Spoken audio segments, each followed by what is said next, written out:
శ్రీవారి ఊర్ధ్వకాయ దర్శనమే తప్ప పాద దర్శనం లభించేది కాదు. బస్సులో పోతూ నాలో నేనిలా అనుకుంటూ ప్రయాణం చేశాను. శ్రీ చరణుల పాద దర్శనం చేసి చాలా రోజులైంది.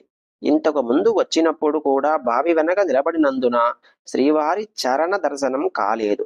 ఈ పర్యాయం కూడా అక్కడ నిలబడే దర్శనమిస్తారో లేక బయటకు వచ్చి నఖశిఖ పర్యంతం దర్శించే భాగ్యం కలగజేస్తారో ఏమో.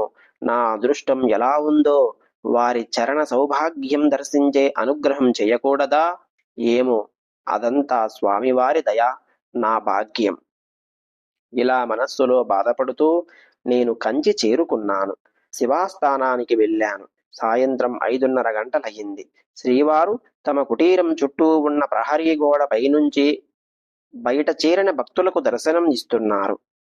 వారి ముఖారవిందం మాత్రమే కనబడుతోంది.